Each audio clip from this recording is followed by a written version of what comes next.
Atos capítulo 12. Atos 12, versículo 3.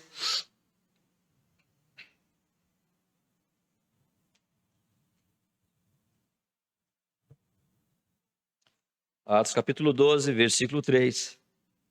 E 1 Coríntios capítulo 5, versos 7 e 8.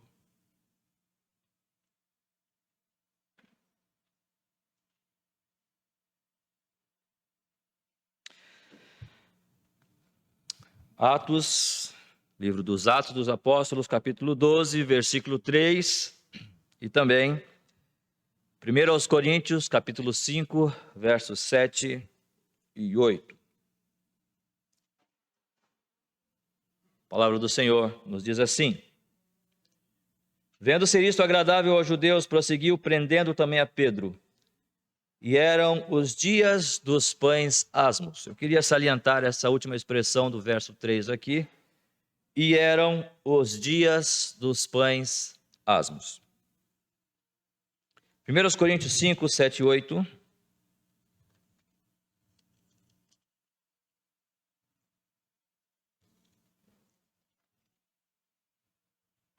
Primeiros Coríntios capítulo 5, verso 7 e verso 8 diz: Lançai fora o velho fermento, para que sejais nova massa, como sois de fato sem fermento, pois também Cristo, nosso Cordeiro Pascal, foi imolado. Por isso celebremos a festa, não com o velho fermento, nem com o fermento da maldade e da malícia, e sim com os asmos da sinceridade e da verdade. Vamos orar mais uma vez. Senhor, nós já colocamos esse tempo da Tua presença, mas queremos pedir ainda mais que o Senhor nos abençoe e pelo ministério do Teu Santo Espírito, abra os nossos olhos, mentes e coração para a Tua palavra. E dela, ó Deus, termos toda a orientação que vem do Senhor. Muito obrigado, nós oramos e agradecemos em nome de Jesus. Amém.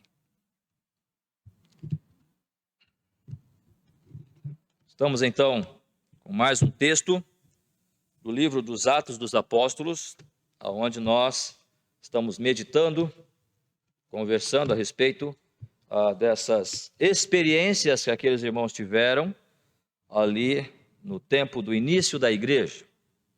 Interessante pensar todas as coisas que esses homens viviam,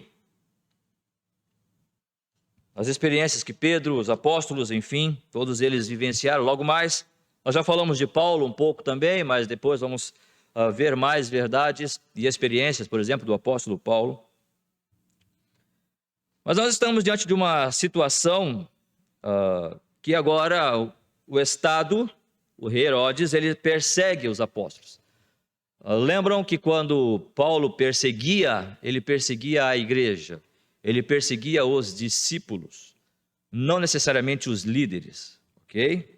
Mas agora, talvez por conta do crescimento da igreja, da relevância que a igreja estava alcançando na sociedade, então o governo intentou perseguir os líderes. Porque no momento em que você destrói os líderes, no momento em que você desbarata os líderes, elimina-os, logo os discípulos, pelo menos é a ideia, vão acabar também se desiludindo. E assim como os discípulos se desiludiram quando Cristo morreu, né, eles retomaram a sua força, o seu vigor, quando viram que Cristo estava ressuscitado. Esta, com certeza, era a ideia. E então, Herodes manda matar Tiago e prender a Pedro. O interessante é que isto acontece numa determinada época do ano, no mês de Nissan, no 14º dia, aos 14 dias do mês de Nissan, era comemorado a Páscoa. E diz ali que no versículo 3, e eram os dias dos pães asmos. O que são os dias dos pães asmos? Lá em Êxodo capítulo 12, do verso 15 ao verso 20, Êxodo capítulo 12, nós vamos ter um pouco ali desta orientação de Deus para o povo com relação a esta festa que também era observada pelo povo de Israel. Êxodo 14, do verso 15 ao verso 20. Eu vou ler rapidamente aqui. A palavra do Senhor nos diz assim: 7 dias comereis pães asmos.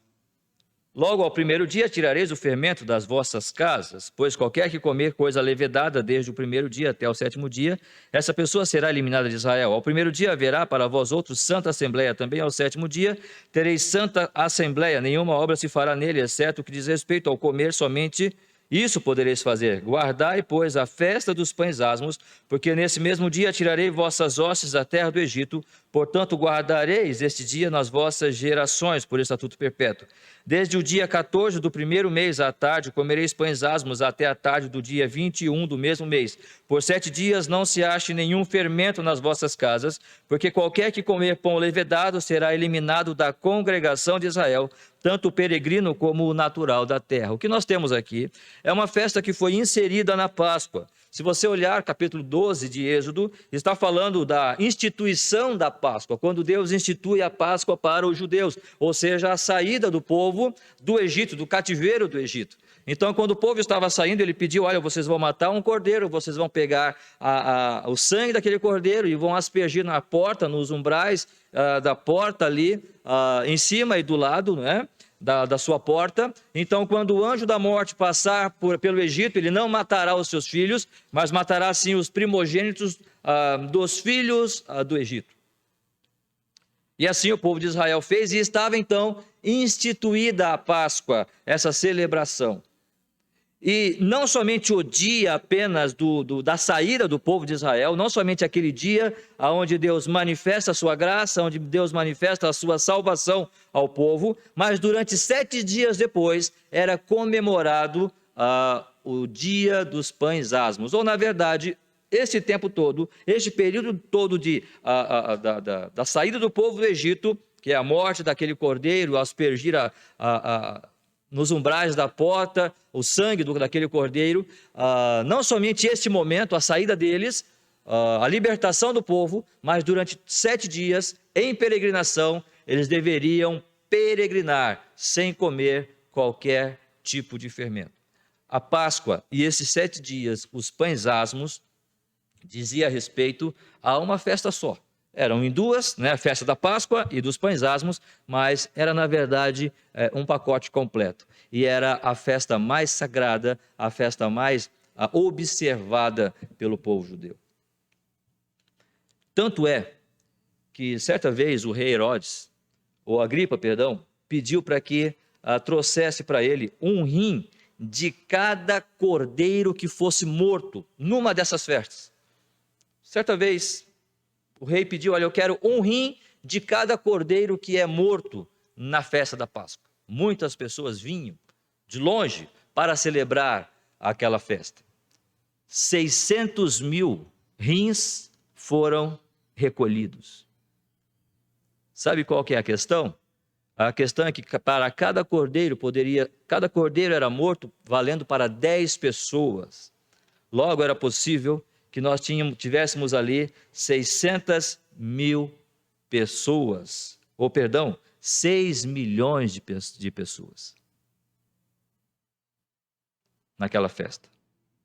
É muita gente, não é? É muita gente. Conta-se também que no templo ele absorvia ou ele acomodava mais ou menos 100.000 pessoas. E houve momentos em que aquela festa, ou seja, os ritos realizados no templo, tiveram que ser feitos 3 vezes, repetidos 3 vezes, mostrando que muita gente ali ia para celebrar aquela festa.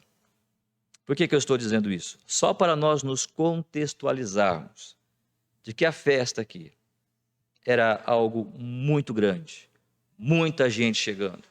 Estrangeiros, ainda que judeus, mas que estavam em outras terras, vindo para aquele local para celebrar esta ordenança do Senhor.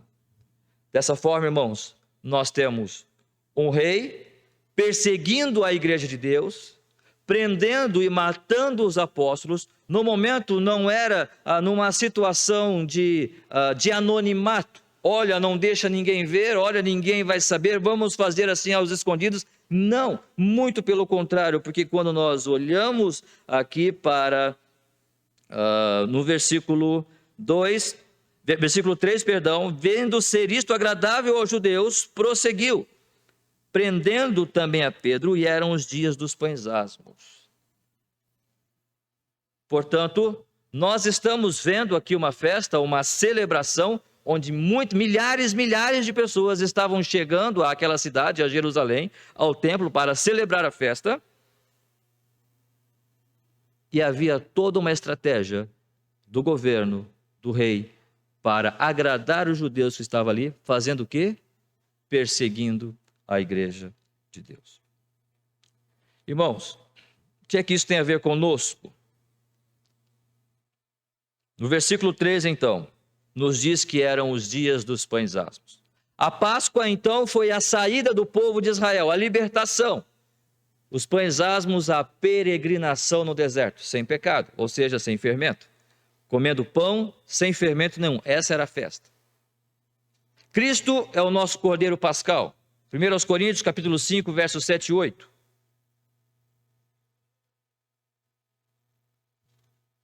Primeiros 1 Coríntios 5, versos 7 e 8.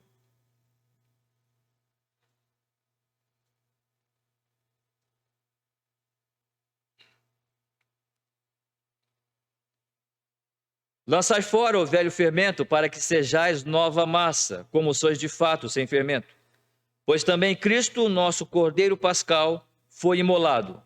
Por isso celebremos a festa, não com o velho fermento, nem com o fermento da maldade e da malícia, e sim com os asmos da sinceridade e da verdade.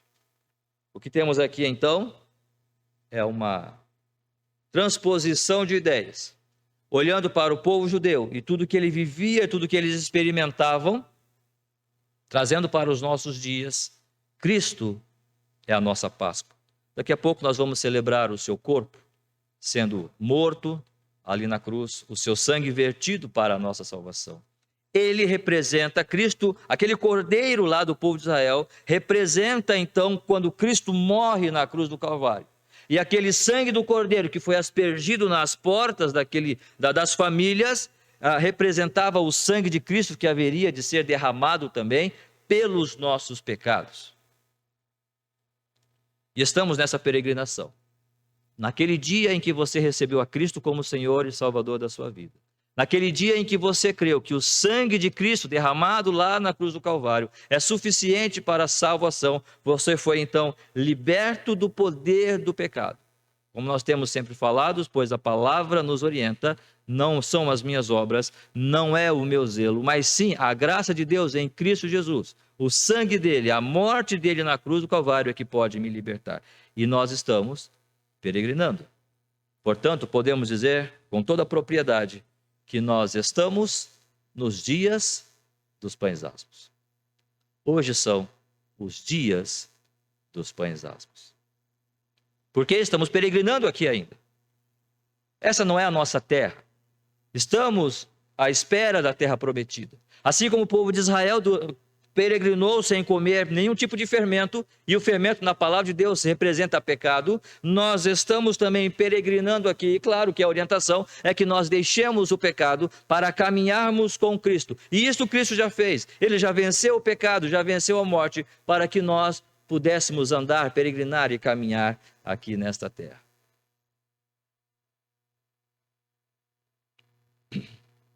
Portanto, Cristo, como vai dizer Paulo aos Colossenses, Cristo que é a nossa vida. Vamos ler lá Colossenses 3, 4. Colossenses capítulo 3, versículo 4.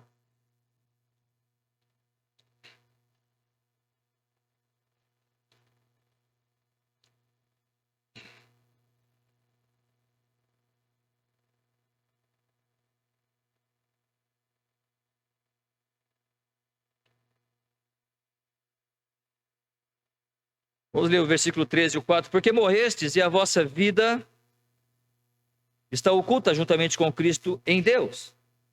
Quando Cristo, que é a nossa vida, se manifestar, então vós também sereis manifestados com Ele em glória, ou seja, Cristo que é a nossa vida. Pergunta é: Cristo é a sua vida?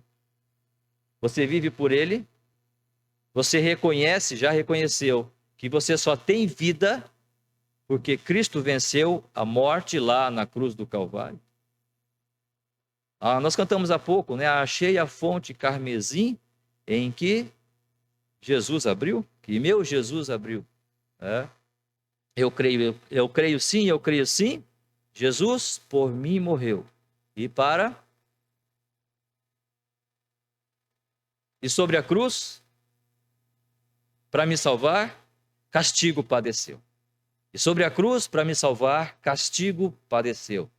Nós só podemos ter vida se esta vida estiver sendo achada em Cristo. Cristo que é a nossa vida. E o fato da vida não é só o viver, mas é o nosso dia. Não é só o fato de estar respirando, ok? Não é só o fato de ter um coração batendo. Eu estou falando da vida. Eu vim para que tenham vida e vida em abundância, ou seja, toda a nossa vida. Vivo não mais eu, mas Cristo vive em mim. A vida não está falando somente de um ser que respira, de um organismo que funciona. Eu estou falando dos meus propósitos, toda a minha vida, todo o meu ser, todos os meus ideais estão escondidos em Cristo, estão sobre Ele, estão aos pés dEle, para a glória dEle. Cristo que é a nossa vida, porque Ele é o meu tudo. Cristo é tudo para você? O seu andar, o seu caminhar, a sua peregrinação, a minha peregrinação aqui é para a glória do Senhor Jesus Cristo? Ou ainda eu encontro em mim algum fragmento ou algum elemento de que eu quero, na verdade, glorificar a mim e fazer a minha vontade? Que o Senhor nos ache isentos de qualquer tipo desse desejo. Mas Ele que é a nossa vida é o nosso Cordeiro Pascal. Portanto, Ele é a nossa libertação. Ele é a nossa salvação. Salvação do quê? Do pecado. Lançai fora o velho fermento, a velha massa. Vocês não são mais isso. Quem está em Cristo é nova criatura. As coisas velhas já passaram, eis que tudo se fez novo. Você tem uma nova vida, amém? Que Deus nos abençoe e que possamos professar isso com alegria. E possamos dizer: Senhor, muito obrigado pelas bênçãos das tuas promessas advindas de Cristo Jesus para mim. Mas sabe, irmãos, tem algumas perguntas que são muito difíceis de responder. Tem uma muito fácil. Ontem eu estava falando com os jovens, né, sobre Josué, e eu acho que eles se lembram, né, quem é o pai de Josué. Não. Essa é a pergunta mais fácil de ser respondida. Pai de Josué? Não. Porque quando você não souber responder, alguém perguntar para você quem é o pai de Josué, você vai dizer: não sei. Não sei. Essa é a hora que vocês riem, tá, pessoal? Agora, isso. Pai de Josué, Num. Josué, filho de Num. Então, quando alguém perguntar quem é o pai de Josué, não sei. Beleza, está respondida a pergunta. Mas, brincadeiras à parte, existem perguntas que não são fáceis de responder. Porque você, com a sua capacidade intelectual, que tem de ler e de interpretar texto, você vai dizer: pastor, nós temos um problema muito sério aqui. Qual que é? Muito bonito, o senhor está dizendo que Cristo é a nossa salvação, que Cristo é a nossa libertação, que Cristo é vida. Que legal, pastor, muito bonito isso. Mas, pastor, vamos nos ater a um detalhe aqui. No versículo 2, vamos ler a partir do versículo 1, nós já lemos, né? Mas vamos ler. Por aquele tempo, mandou o rei Herodes prender alguns da igreja para os maltratar. Percebeu aqui, pastor? Alguma coisa não está batendo, né? Fazendo passar o fio da espada a Tiago, irmão de João. Vendo ser isto agradável aos judeus, prosseguiu prendendo também a Pedro. E eram os dias dos pães asmos. Versículo 4. Tendo feito prender, lançou-o no cárcere, entregando-o a 4 escoltas de 4 soldados cada uma, para o guardarem, tencionando apresentá-lo ao povo depois da Páscoa. Pastor, você está dizendo que Cristo é a nossa libertação, levando lá para o Velho Testamento a libertação do povo do cativeiro do Egito, não é a nossa liberdade. Cristo, né, Deus libertou o povo de forma milagrosa. Não está acontecendo aqui não, pastor. Tiago foi morto ao fio da espada e Pedro estava preso. E não é qualquer prisão não, percebam. Tendo feito prender, lançou-o no cárcere, entregando a 4 escoltas de 4 soldados. Ou seja, 4 grupos de 4 soldados. Quantos soldados nós temos aí? 16. 16 soldados para um homem. Pastor, que liberdade é essa que o senhor está falando? Pastor, que vida é essa? Porque o Tiago foi morto. Olha aqui, no versículo 2.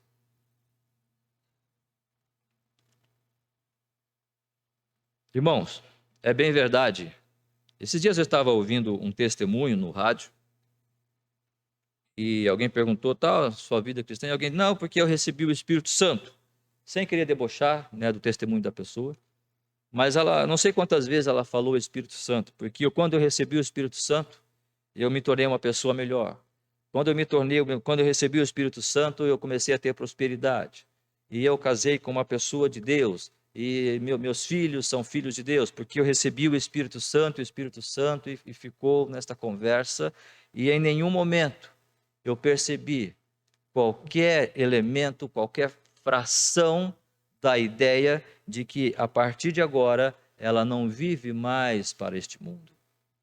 A partir de agora ela pertence a Deus, e que ela pertence a Deus por meio da confissão de pecados, porque ela deixou este mundo, ela reconheceu o seu pecado, ela reconheceu que era pecadora e não tinha condições nenhuma. Ela em nenhum momento falou do Evangelho, porque o Evangelho é isto, que Cristo morreu pelos nossos pecados e ao terceiro dia ressuscitou para a nossa salvação. Portanto, estamos vendo muitas coisas nos nossos dias sendo faladas a respeito do receber o Espírito Santo, ou de se tornar crente, ou ir para a igreja, ou de virar crente. Não estamos falando disso. O que nós estamos falando é de uma vida completamente distinta daquilo que nós vivemos. Lembra que nós lemos em 1 Coríntios 5? Agora vocês são nova massa em Cristo Jesus. Nós lemos em Colossenses capítulo 3, e vamos ler lá de novo, vou pedir que os irmãos abram novamente ali. Colossenses capítulo 3.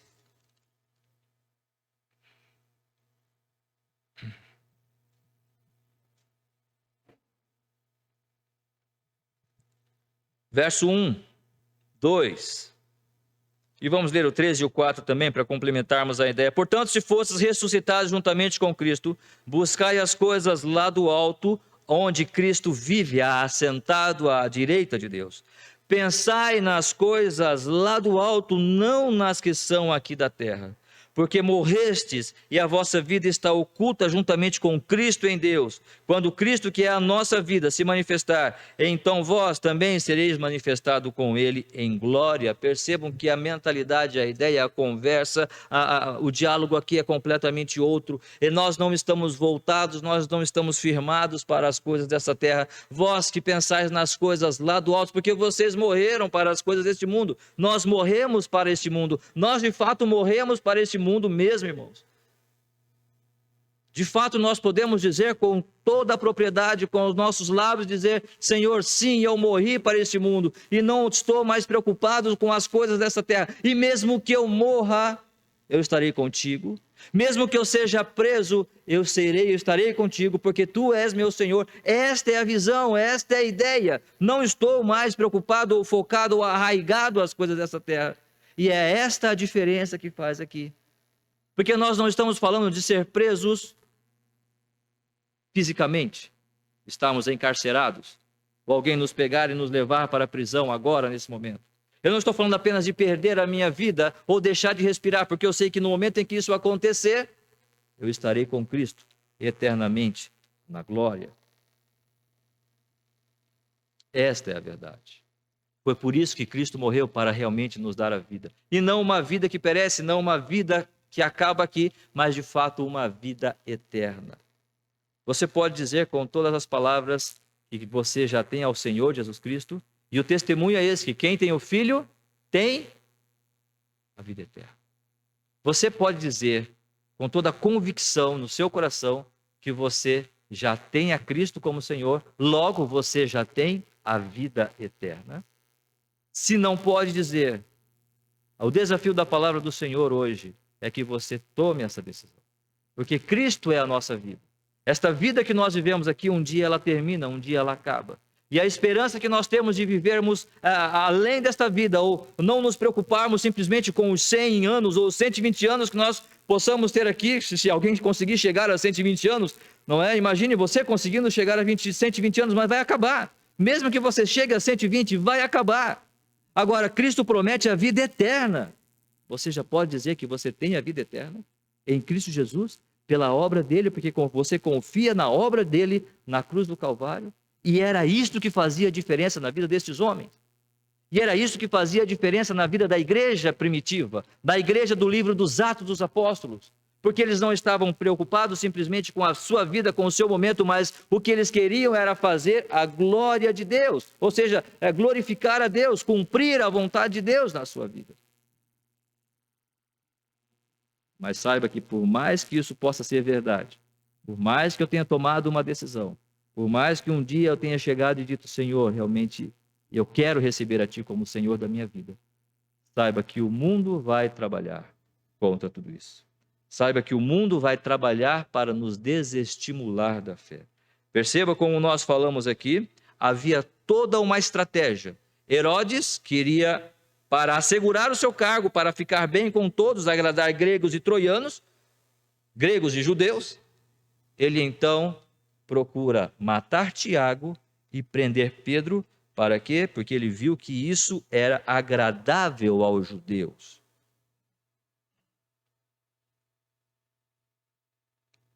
Deixa eu dizer uma coisa.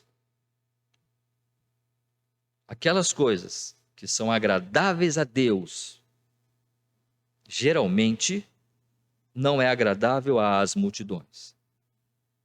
Aquilo que é agradável às multidões não é agradável a Deus.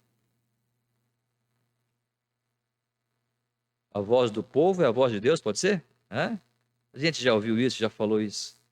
A voz do povo disse, crucifica-o, né? A voz do povo blasfema de Deus. Lembram o que nós falamos aqui? Milhares de pessoas iam para Jerusalém nessa época da Páscoa. Pedro, Tiago, a igreja, como Paulo diz a nós, fomos colocados como espetáculo. E espetáculo aqui não é um artista de cinema, não é um ator global que todos aplaudem, não. Era deboche. Quando Paulo fala que nós fomos colocados como espetáculo, claro que ali ele está se referindo aos apóstolos, mas podemos colocar para nós como igreja, porque pelo menos a igreja de Atos, a igreja primitiva aqui, ela estava investida desse propósito de fazer a vontade de Deus também, bem como os apóstolos. E a multidão que caminhava naquelas ruas, naqueles dias, com certeza eles aplaudiram a morte de Tiago. E vou dizer mais. Sabe o que é mais triste? É saber que quando essas pessoas vinham, milhares de pessoas, vindo nos navios, andando pelas ruas, nas suas procissões, sabe o que eles cantavam? Não era forró, não era axé, não era funk, não era samba enredo. Eles cantavam o Salmo 122.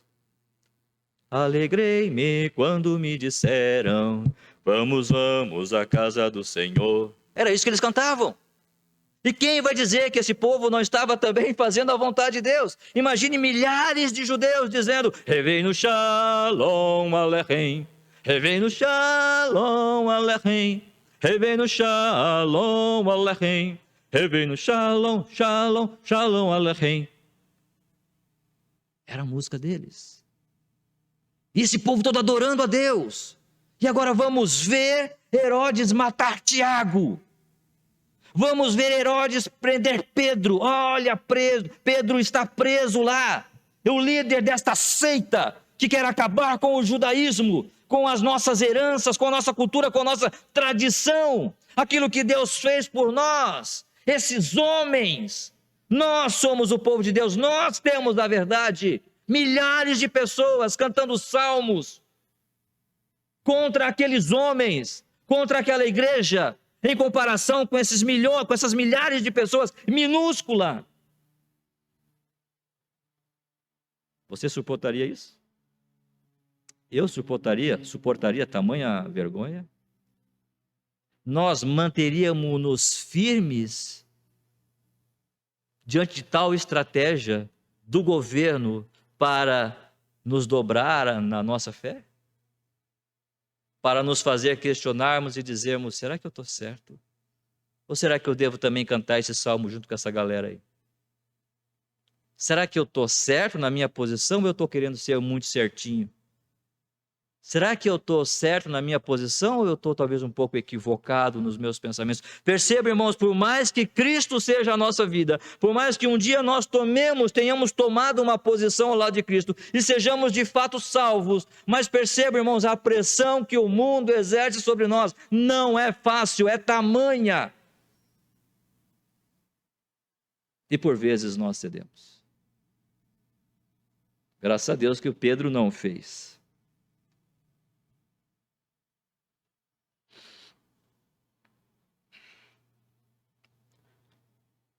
Mas sabe, nós vivemos nesses dias,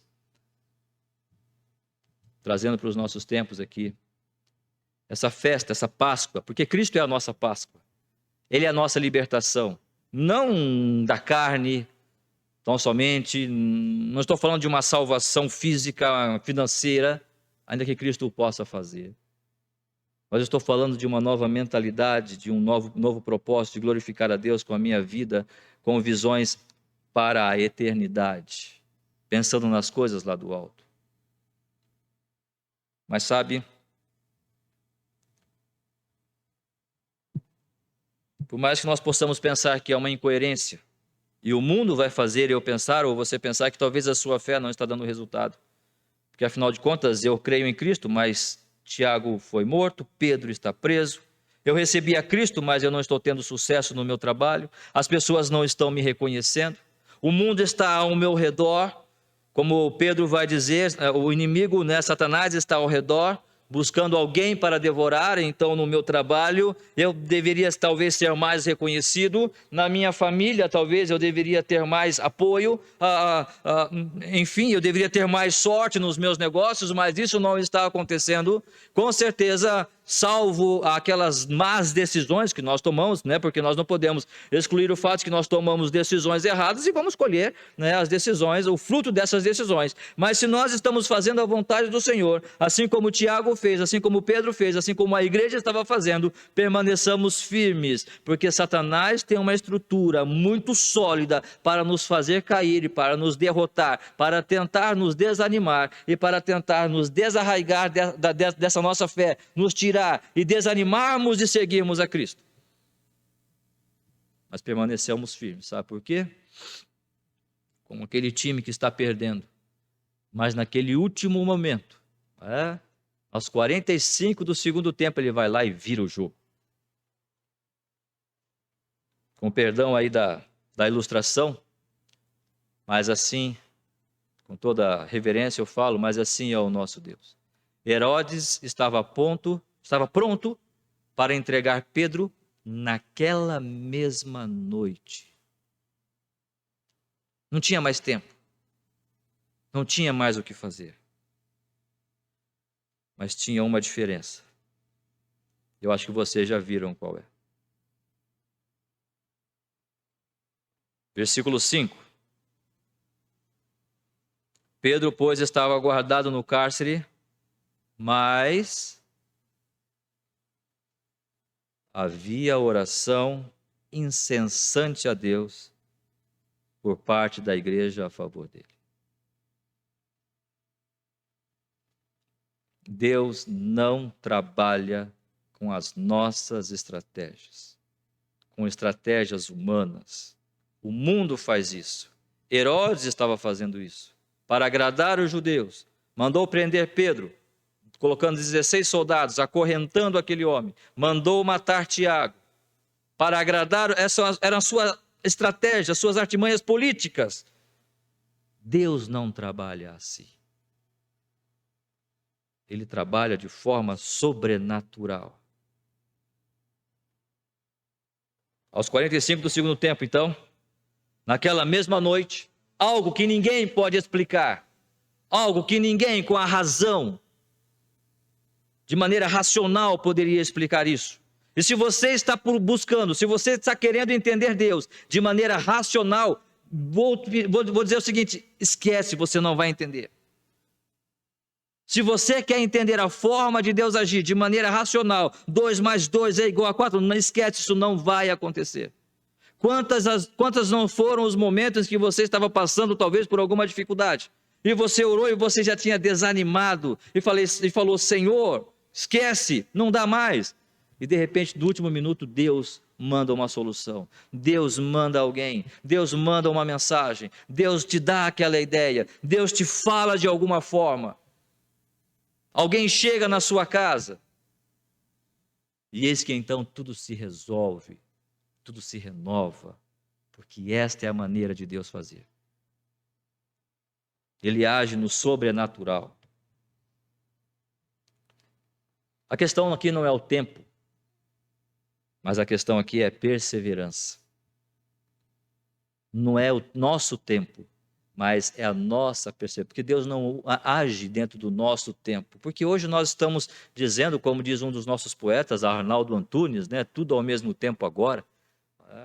Então, esse é o nosso tempo, a nossa ideia imediatista.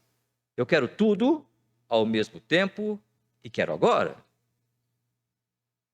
Então, se eu oro agora, pedindo: Senhor, me dá um livramento, Senhor, olha por essa situação.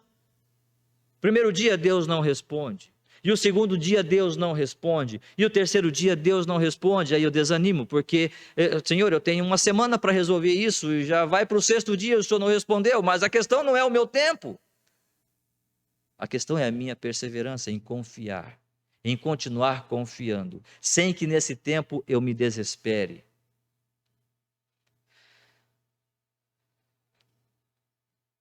A questão não é o tempo, ou o meu tempo, mas a questão é descansar em Deus. Irmãos, imagine você preso, sabendo que o seu colega de ministério já foi morto, Tiago já tinha sido morto, Pedro estava preso, e Pedro tinha família, tanto é que Jesus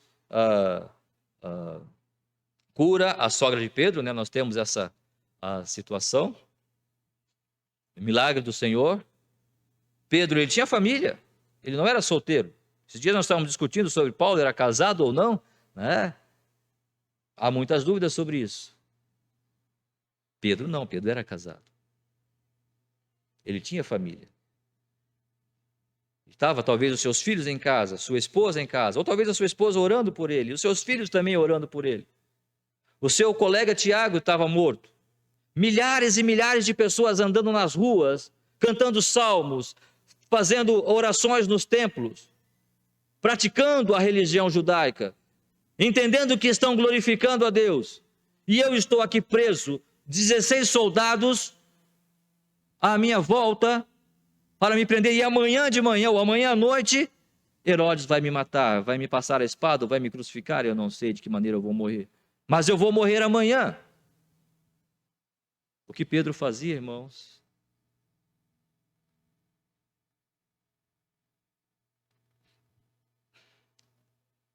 Pedro estava orando incessantemente, não é? Pedro dormia. Pedro estava dormindo. Percebe o descanso?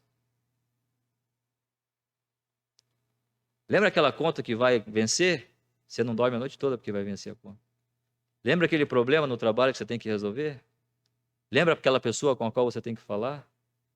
Muitas vezes você não dorme a noite toda porque aquele problema está tirando sono, está causando ansiedade. Pedro estava pronto a ser morto. Pedro dormia. Esta é a maneira de Deus agir. Através da oração. Quando nós confiamos nele e descansamos nele.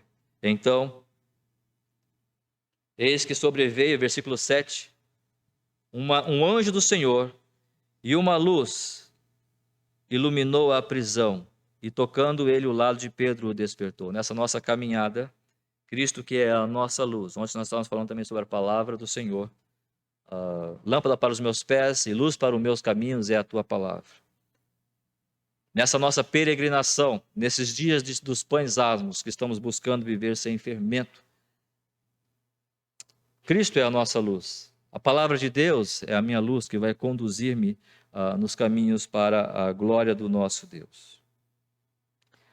Dessa forma, nós chegamos ao fim da nossa conversa, percebendo que, apesar de tudo o que possamos viver nessa nossa peregrinação, sabendo que Cristo é a nossa Páscoa, Cristo é a nossa libertação, mas neste mundo, com uma visão materialista, pequena, material, humana, se não demoníaca até, animal, nós vamos ser, de certa forma, sim, perseguidos e colocados à prova na nossa fé, porque a estratégia do mundo é exatamente fazer isso.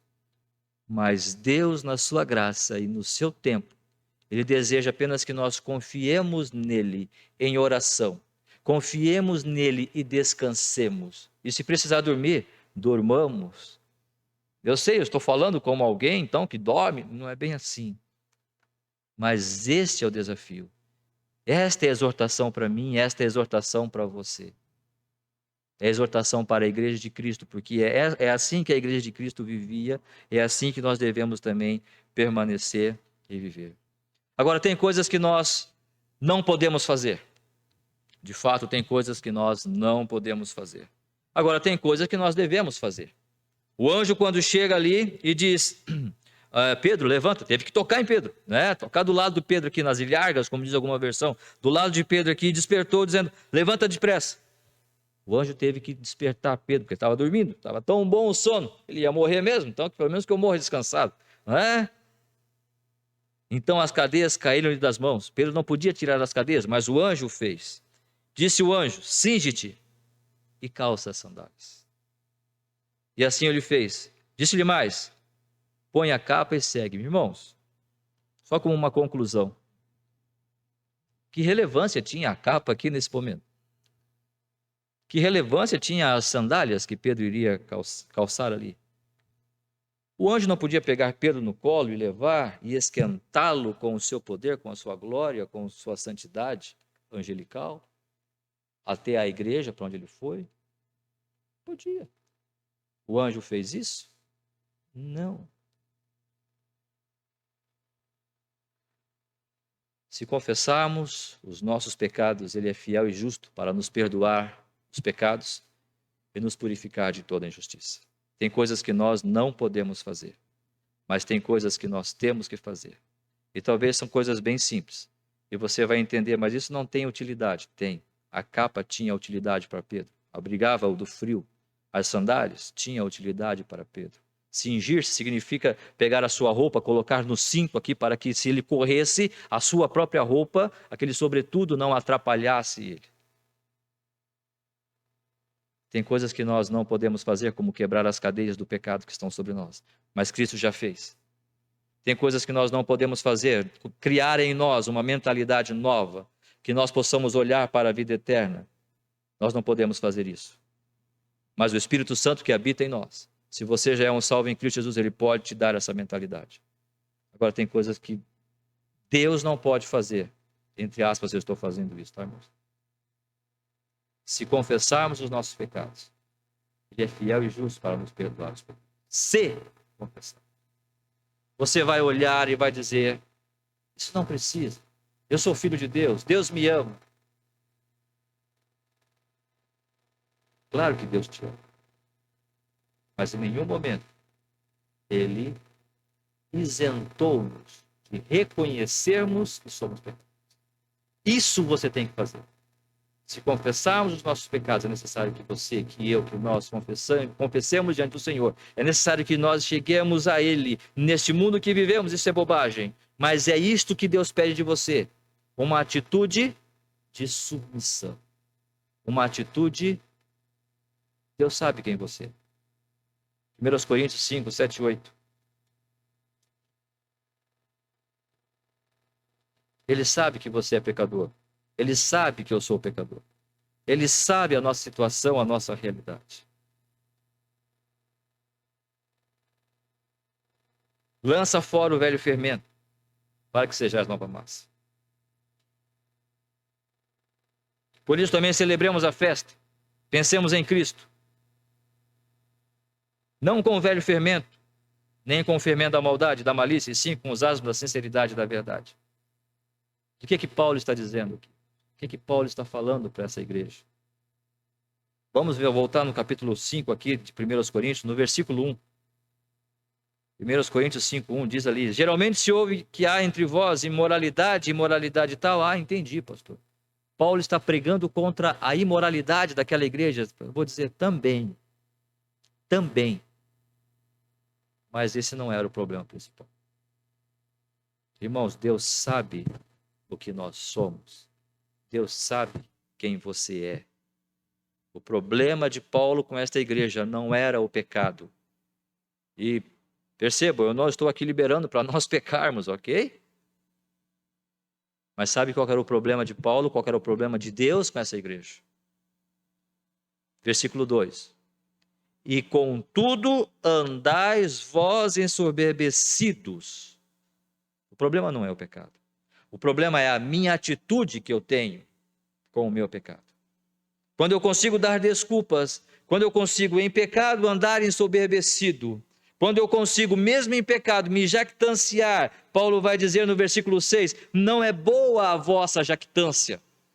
O quê? A imoralidade? Também. Mas, ou seja, o fato de vocês estarem fazendo, de nós fazermos e não reconhecermos quem somos. Não reconhecemos o pecado que estamos cometendo. O que está acontecendo aqui é o seguinte. Tem coisas que nós podemos fazer. Que não podemos fazer, perdão. Mas tem coisas que precisamos fazer. E reconhecer quem somos. E confessar os nossos pecados diante de Deus. Todos os dias. É o que nós temos que fazer. Para que possamos alcançar graça do nosso Deus. Quando nós compreendemos que somos pecadores. E que a nossa salvação está unicamente no nosso Cordeiro Pascal. Que foi imolado para a nossa salvação. Somente aí poderemos ter vida. E entender que Cristo é a nossa libertação. Cristo é a nossa salvação. Cristo é a nossa liberdade. E então caminharemos nessa nossa peregrinação aqui, nessa terra, esperando aquele dia que vamos nos encontrar com o nosso Senhor Jesus Cristo. Que Deus nos abençoe. Vamos orar, nosso Deus e Pai. Nós damos-te graças pelo privilégio que o Senhor nos dá de estarmos aqui, de termos a Tua palavra em nossas mãos. E, ó Deus, dessa forma, alcançarmos graça e orientação do Senhor para as nossas vidas. Abençoa-nos, ó Deus, agora no tempo da celebração da ceia, que em tudo o Senhor seja glorificado em nossas vidas. Muito obrigado, nós te damos graças, oramos e agradecemos em nome de Cristo Jesus. Amém, Senhor.